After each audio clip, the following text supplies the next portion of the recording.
ಜೊತೆಗೆ ಈಗಾಗಲೇ ಏನು ಒಳ ಮೀಸಲಾತಿ ಗೊಂದಲ ಇತ್ತು, ಅದನ್ನೆಲ್ಲೂ ಕೂಡ ಸರ್ಕಾರ ಇನ್ನೂ ಸರಿಪಡಿಸ್ತಕ್ಕಂಥ ಕೆಲಸವನ್ನು ಕೂಡ ಮಾಡಿಲ್ಲ. ಇದರ ಬಗ್ಗೆ ಇದೇನಾದರೂ ಈ ಉಪಚುನಾವಣೆಯಲ್ಲಿ ಆ ವಿಚಾರಕ್ಕೆ ಸಂಬಂಧಪಟ್ಟಂತೆ ಏನಾದರೂ ರಿಸಲ್ಟ್ ಜನ ತೋರಿಸ್ತಾರಾ? ತೋರಿಸ್ಲೇಬೇಕಲ್ವಾ? ಈಗ ಸನ್ಮಾನ್ಯ ಗೃಹ ಸಚಿವರು ಡಾಕ್ಟರ್ ಪರಮೇಶ್ವರ್ ಅವರು ಮೊನ್ನೆ ದಾವಣಗೆರೆ ಜಿಲ್ಲಾ ಛಲವಾದಿ ಮಹಾಸಭಾ ವತಿಯಿಂದ ಆರ್ಗನೈಸ್ ಮಾಡಿದ್ದಂತಹ ಕಾಂಗ್ರೆಸ್ ಸಮಾವೇಶದಲ್ಲಿ ಮಾತಾಡಿದ್ದಾರೆ. ನಾವು 24.1% ಇದ್ವಿ SCಗಳು, ಅದನ್ನು ಪಿತೂರಿ ಮಾಡಿ 6-5 ಅಂತ ಡಿವೈಡ್ ಮಾಡಿ ನಮ್ಮನ್ನು ಭಾಗ ಮಾಡಿಬಿಟ್ಟಿದ್ದಾರೆ. ಇದಕ್ಕೆ BJP ಕಾರಣ ಅಂತ. What A strange statement it is. Nagamohan Das ಆಯೋಗವನ್ನು ನೇಮಕ ಮಾಡಿದವರು ಯಾರು? ಕಾಂಗ್ರೆಸ್ನವರು. ಅದಕ್ಕಿಂತ ಸ್ವಲ್ಪ ಹಿಂದೆ ಹೋಗ್ತೀನಿ.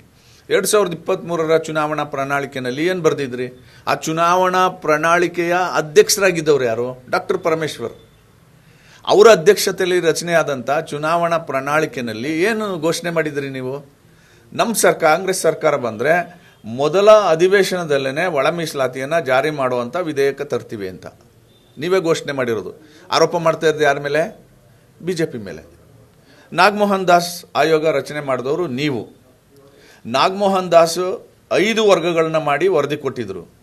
ನೀವು ಅದನ್ನೆಲ್ಲ ಕ್ಲಬ್ ಮಾಡಿ 3 ವರ್ಗಗಳು ಮಾಡಿ 6-6-5 ಅಂತ ಘೋಷಣೆ ಮಾಡಿದ್ದು ನೀವೇ. ಆಯಿತಾ? ಇದನ್ಯಾಕೆ ನೀವು BJP ಮೇಲೆ ಹಾಕ್ತಾ ಇದ್ದೀರಿ? So this is totally wrong. ಸನ್ಮಾನ್ಯ ಗೃಹ ಸಚಿವರು ಮರೆತು ಬಿಟ್ಟಿದ್ದಾರೆ ಅನಿಸುತ್ತೆ. ಪ್ರಣಾಳಿಕೆ ಅಧ್ಯಕ್ಷರಾಗಿ ಅವರು ಏನು ಸೇರಿಸಿದ್ರು ಅಂತ ಆ ಹಿನ್ನೆಲೆಯಲ್ಲಿ ಮಾತಾಡಬೇಕು. ಆಡಿಯನ್ಸ್ಗೆ ಏನು ಬೇಕೋ ಅದನ್ನು ಮಾತಾಡಬಾರ್ದು. ನಾವು ಸತ್ಯ ಏನಿದೆ ಅದನ್ನು ಮಾತಾಡಬೇಕಲ್ವಾ? ಅದನ್ನು ಮಾತಾಡಿಲ್ಲ. This is very unfortunate. ಆಮೇಲೆ ಛಲವಾದಿ ಸಮಾಜ ಇವ್ರು ಹೇಳೋದನ್ನೆಲ್ಲ ಕೇಳಿಸ್ಕೊಂಡು ಅಂದ್ಕೊಂಡು ಹೋಗೋವಂಥ ಸಮಾಜ ಅಲ್ಲ ಅದು. ಹಾಗಾಗಿ ಅವ್ರಿಗೆ ಅರ್ಥ ಆಗಿದೆ. ಇವರೇ ಮಾಡಿದ್ದು, ವಿಧೇಯಕ ತಂದಿದ್ದು ಇವರೇ, ಗವರ್ನರ್ ಹತ್ರ ಅಪ್ರೂವಲ್ ಮಾಡಿಸ್ಕೊಂಡಿದ್ದು ಇವರೇ. ಯಾಕೆ ಜಾರಿ ಮಾಡಲಿಲ್ಲ ನೀವು ಅಂತ? ಹೈಕೋರ್ಟು ಸ್ಟೇ ಇದೆ. ಏನು ಸ್ಟೇ ಇದೆ, ಯಾಕೆ ಸ್ಟೇ ಇದೆ ಅಂತ ಕ್ಲಾರಿಫೈ ಮಾಡಿದ್ದೀರಾ ನೀವು? ಮಾಡಿಲ್ಲ. ಓಕೆ, ಸೊ 15-3 ಮಾಡ್ತೀವಿ ನಾವು. 50 ಸೀಲಿಂಗ್ ಲಿಮಿಟ್ ದಾಟಿದೆ, ಹಾಗಾಗಿ 15-3 ಮಾಡ್ತೀವಿ ಅಂತ. ಫೈನ್ ಮಾಡಿ, 3 ವರ್ಗಗಳಿಗೂ ಸಮಾನವಾಗಿ ಹಂಚಿಕೆ ಮಾಡಿಬಿಟ್ಟು ಮಾಡಿ ಅಂತಕ್ಕಂಥದ್ದು ಎಡಗೈ ಸಮಾಜದ, ಬಲಗೈ ಸಮಾಜದ ಮತ್ತು ಸ್ಪೃಶ್ಯ ಸಮಾಜದ ಎಲ್ಲರ ಒತ್ತಾಯ ಅದು. ಅದನ್ನ ಯಾಕೆ ಮಾಡಲಿಲ್ಲ ನೀವು? ಅದನ್ನ ಯಾಕೆ ಪೋಸ್ಟ್ಪೋನ್ ಮಾಡಿದ್ದೀರಿ?